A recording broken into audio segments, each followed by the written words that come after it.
This is episode 4 of. Wait, no, this is episode 5 of reading the entire Bible.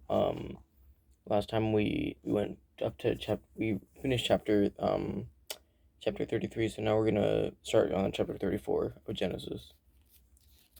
The defiling of Dinah. Now Dinah was the daughter of Leah, whom she had borne to Jacob.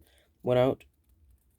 Now Dinah, no wait, went out to see the women of the land. And when Shechem, the son of Hamor the Hivite, the prince of the land, saw her, he seized her and lay with her and humiliated her. And his soul was drawn to Dinah, the daughter of Jacob. He loved the young woman and spoke tenderly to her. So Shechem spoke to his father Hamor, saying, Get me this girl for my wife. Now Jacob heard that he had defiled his daughter Dinah, but his sons were with his livestock in the field, so Jacob held his peace until they came. And Hamor the father of Shechem went out to Jacob to speak with him. The sons of Jacob had come in from the field as soon as they heard of it, and the men were indignant and very angry, because he had done an outrageous thing in Israel by lying with Jacob's daughter. For such a thing must not be done. But Hamor spoke with them, saying, The soul of my son Shechem longs for your daughter. Please give her to him to be his wife. Make marriages with us, give your daughters to us, and take your daughters for yourselves. You shall dwell with us, and the land shall be open to you. Dwell and trade in it, and get property in it. Shechem also said to her father and to her brothers, Let me find favor in your eyes, and whatever you say to me I will give.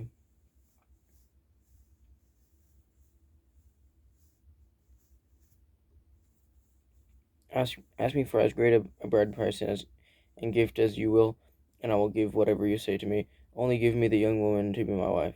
The sons of Jacob answered Shechem and his father Hamor deceitfully, because he had defiled their sister Dinah. They said to them, We cannot do this thing to give our sister to the one who is uncircumcised, for that would be a disgrace to us.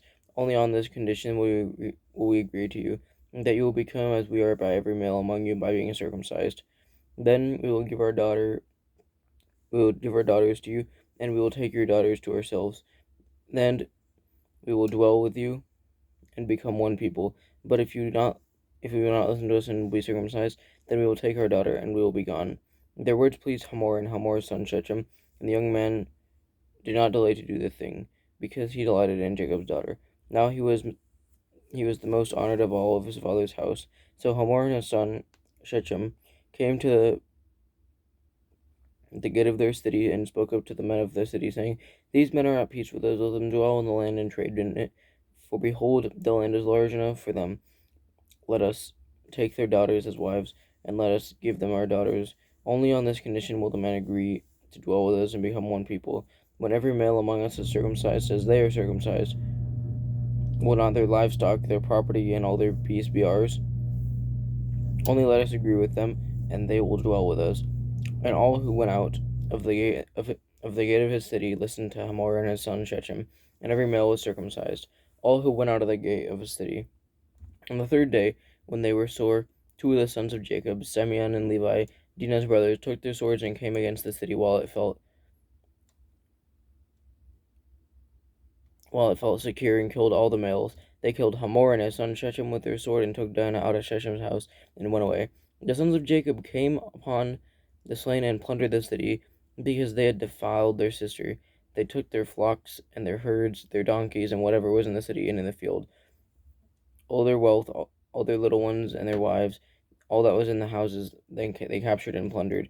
Then Jacob said to Simeon and Levi, You have brought trouble on me by making me stink to the inhabitants of the land, the Canaanites and the Perizzites, and my numbers are few, and if they gather themselves against me and attack me, I shall be destroyed, both I and my household. But they said, Should he treat our sister like a prostitute? God blesses and renames Jacob. God said to Jacob, Arise, go up to Bethel and dwell there. Make an altar there to the God who appeared to you when you fled from your brother Esau. So Jacob said to his household and to all who were with him, Put away the foreign gods that are among you, and purify yourselves, and change your garments. Then let us arise and go up to Bethel, so that I may make an altar to God who answers me in the day of my distress, and has been with me wherever I have gone. So they gave to Jacob all the foreign gods they had,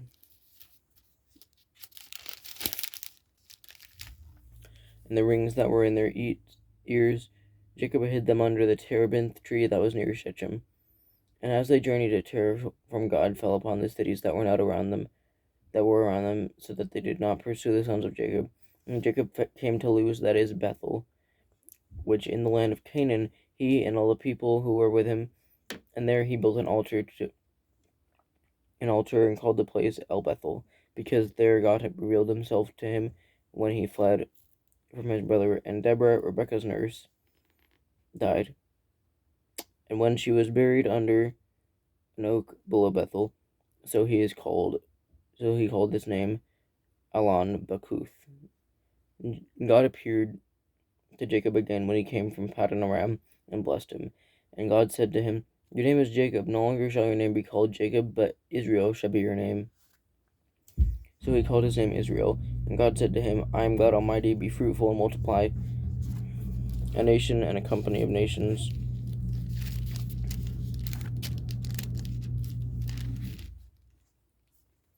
shall come from you, and kings shall come from your own body. The land that I gave to Abraham and Isaac I will give to you, and I will give the land to your offspring after you." Then God went up from him in the place where he had spoken with him, and Jacob set up a pillar with him, a pillar of stone. He poured out a drink offering on it, and poured oil on it. So Jacob called the name of the place where God had spoken with him Bethel. The deaths of Rachel and Isaac.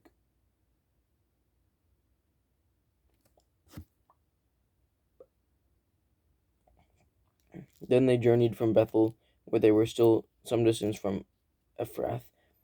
Rachel went into labor, and she had hard labor. And when her labor was at its hardest, the midwife said to her, "Do not fear, for you have another son." And as her soul was departing, for she was dying, she called his name Ben-Oni, but his father called him Benjamin. So Rachel died, and she was buried on the way to Ephrath, that is Bethlehem. And Jacob set up a pillar over her tomb, that it is the pillar of Rachel's tomb, which is there to this day. Israel journeyed on and pitched his tent beyond the Tower of Eder. While Israel lived in that land, Reuben went and lay with Bilhah, his father's concubine, and Israel heard of it. Now the sons of Jacob were 12, the sons of Leah, Reuben, Jacob's firstborn, Simeon, Levi, Judah, Issachar, Zebulun, the sons of Rachel, Joseph and Benjamin, the sons of Bilhah, Rachel's servant, Dan and Naphtali, the sons of Zilpah, Leah's servant, Gad and Asher. These were the sons of Jacob who were born to him in Paddan Aram. And Jacob came to his father Isaac at Mamre, or Kiriath Arba, that is Hebron. Camera angle, hold on.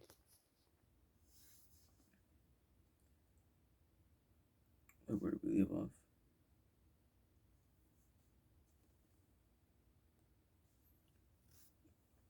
Where Abraham and Isaac sojourned.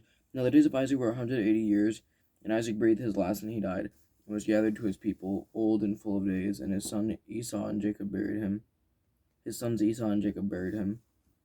Esau's descendants. Now there were the generations of Esau, that is Edom.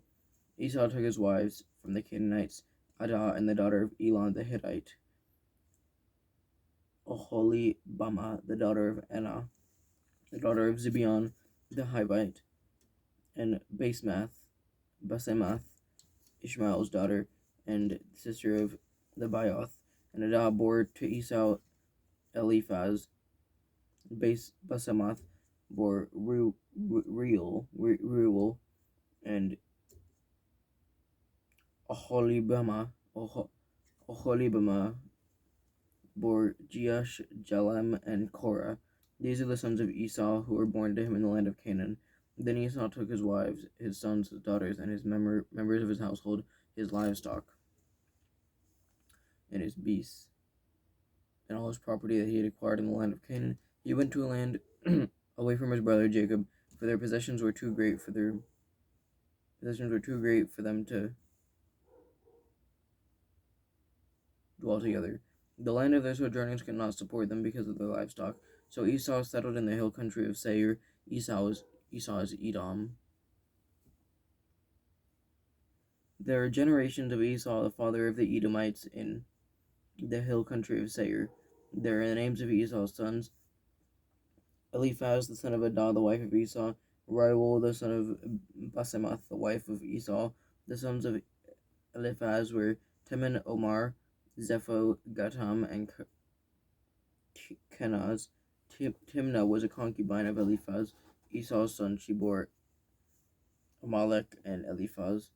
These are the sons of Adah, Esau's wife. These are the sons of Reuel: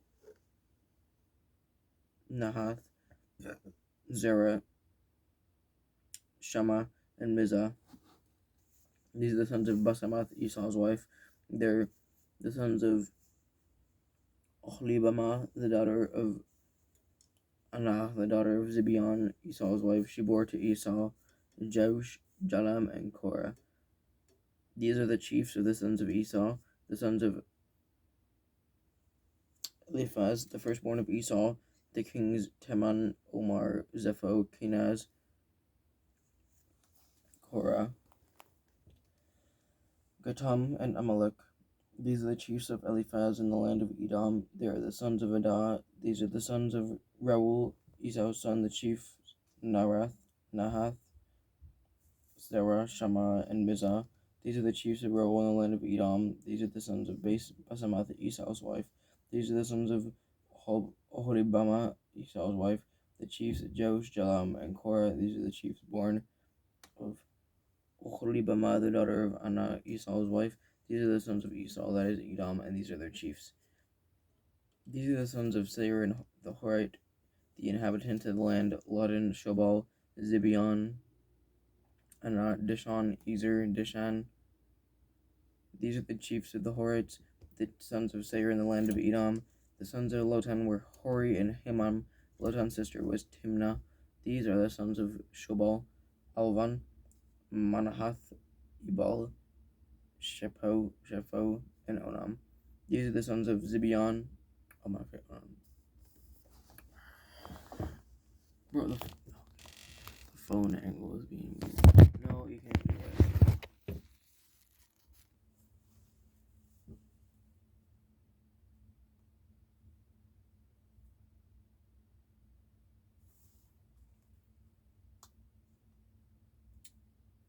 These are the sons of Zibeon, Allah, and Anah.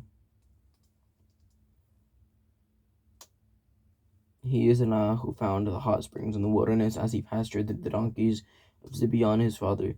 These are the children of Anah, Dishon, and Oholibamah, daughter of Anah.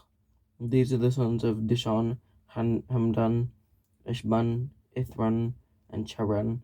These are the sons of Ezer, Bilhan, Zavan, and Akan. These are the sons of Dishan, Uz, and Aran. These are the chiefs of the Horites, the chiefs Lotan, Shobal, Zibeon, Anah, Dishon, Ezer, and Dishan. These are the chiefs of the Horites, chief by chief, in the land of Seir. These are the kings who reigned in the land of Edom before any king reigned over the Israelites. Bela, the son of Beor, reigned in Edom, the name of his city being Dinhabah. Bela died, and Jobab, the king of Zerah of Bozrah, reigned in his place. Jobab died, and Husham of the land of the Temanites reigned in his place. Husham died, and Hadad, the son of Bedad, who defeated Midian in the country of Moab, resigned in his place, the name of his city being Avith. Hadad died, and Samiah of Masrekah reigned in his place. Reigned in the country of Moab, and Midian in the country of Moab reigned in his place, does not resigned. Samlah died, and Shaul of Rehoboth of the Euphrates reigned, not resigned, in his place. Shaul died, and Baal-Hanan, the son of Akbor, resigned in his place. Baal-Hanan, the son of Akbor, died, and Hadar reigned in his place, the name of his city being Pau. His wife's name was Mehetabel. the daughter of Matred, the daughter of Mezahab. These are the names of the chiefs of Esau, according to their clans and their dwelling places. By their names, the chiefs Timnah, Alva,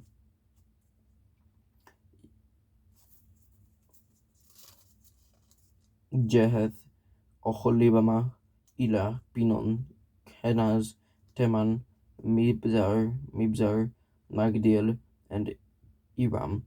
These are the chiefs of Edom, that is Esau, the father of Edom, according to their dwelling places in the land of their possession. Joseph's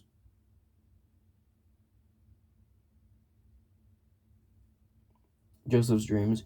Joseph lived in the land of his father's sojournings in the land of Canaan. These are the generations of Jacob. Joseph, being 17 years old, was pasturing the flock with his brothers.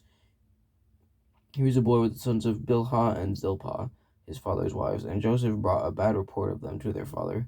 Now Israel loved Joseph more than any other of his sons, because he was the son of his old age, and he had made them a robe of many colors. But when his brothers saw that their father loved him more than all his brothers, they hated him and could not speak peacefully to him. Now Joseph had a dream, and when he told it to his brothers, they hated him even more. He said to them, "Hear this dream that I have dreamed. Behold, we are binding sheaves in the field, and behold, my sheaf arose and stood upright. And behold, your sheaves gathered around it and bowed down to my sheaf." His brothers said to him, "Are you indeed to reign over us, or can you indeed rule? Are you indeed to rule over us?" So they hated him even more for his dreams and for his words. Then he dreamed another dream and told it to his brothers, and said, "Behold, I have dreamed another dream. Behold, the sun, the moon, and the 11 stars were bowing down to me." But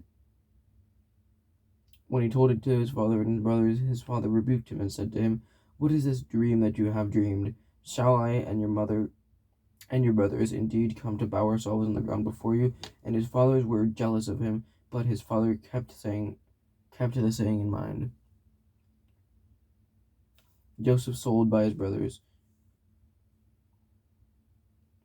Now his brothers went to pasture their father's flock near Shechem, and Israel said to Joseph, "Are you not brothers pasturing the flock at Shechem? Come, I will send you them." And he said to him, "Here I am." So he said to him, "Go now, see if it is well with your brothers and with the flock. Bring me word. So he sent him from the valley of Hebron, and he came to Shechem. And a man found him wandering the fields.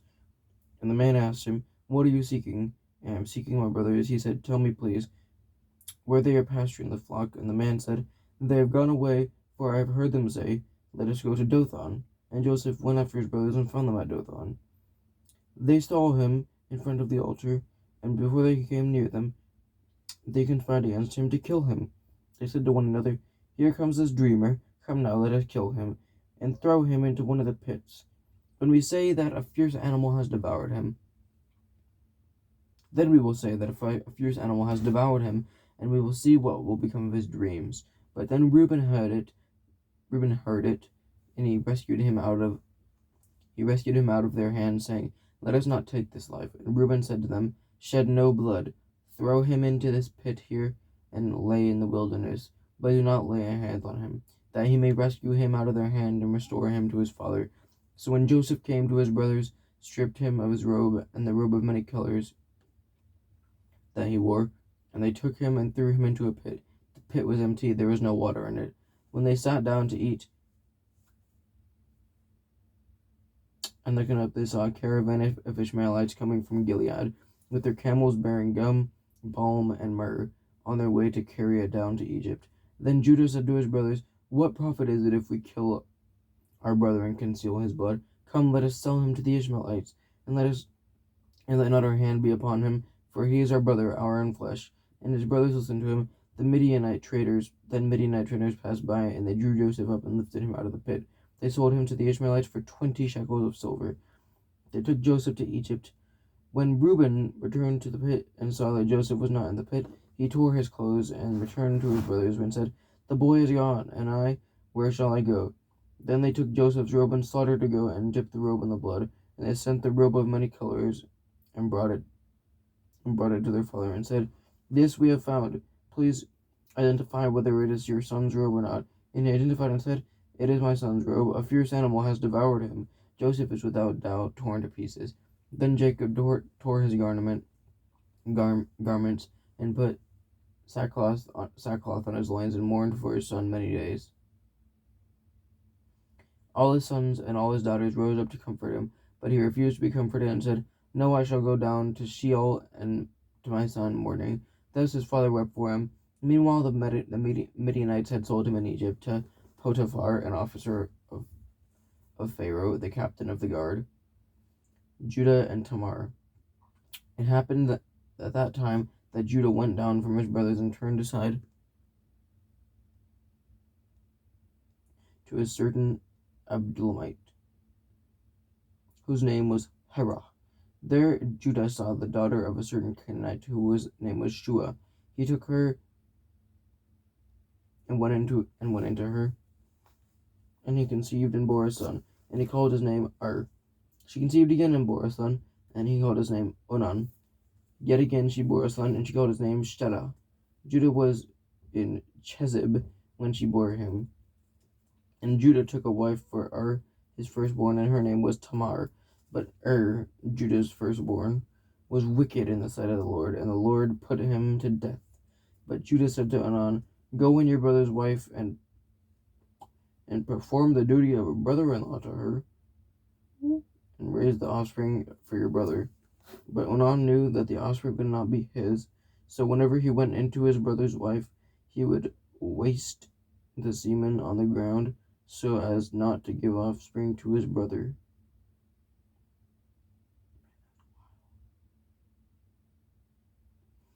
But Onan knew, and what he did was wicked in the sight of the Lord, and he put him to death also. Then Judah said to Tamar, his daughter-in-law, "Remain a widow in your father's house till Shelah my son grows up," for he feared that he would die like his brothers. So Tamar went and remained in her father's house.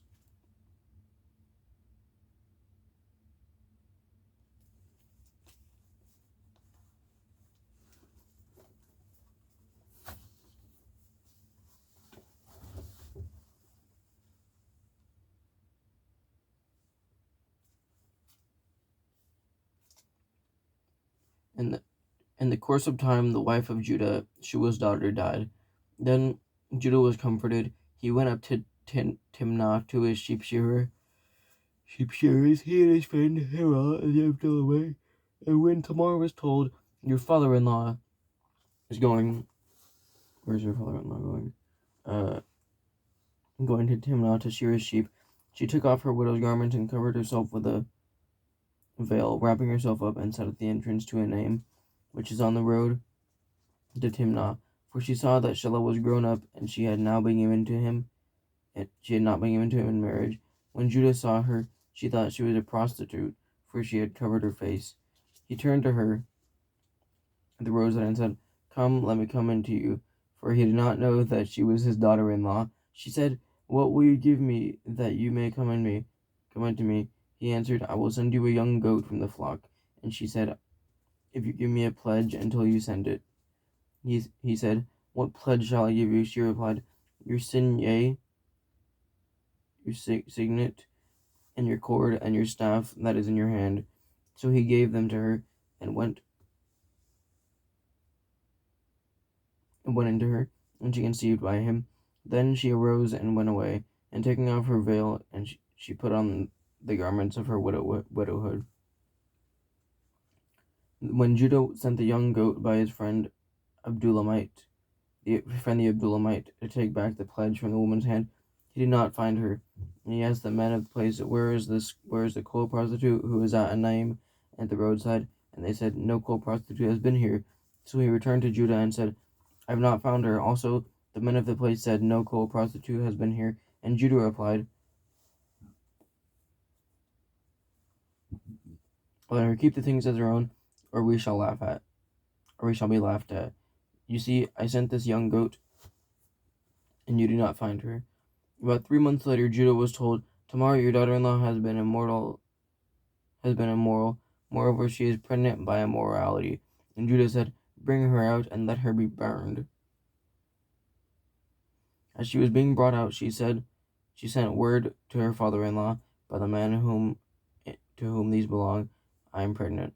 And she said, "Please identify whose these are, the signet and the cord and the staff."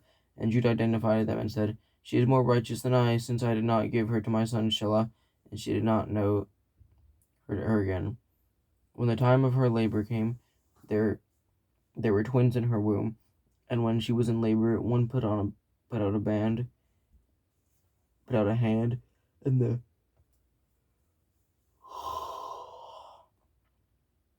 midwife took and tied a scarlet thread on its hand, saying, "This one came out first."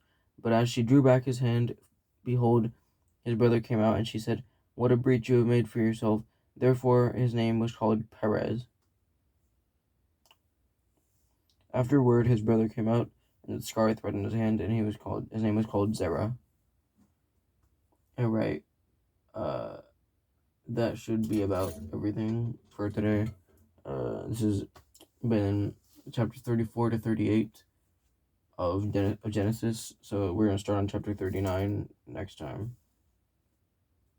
This is episode 5.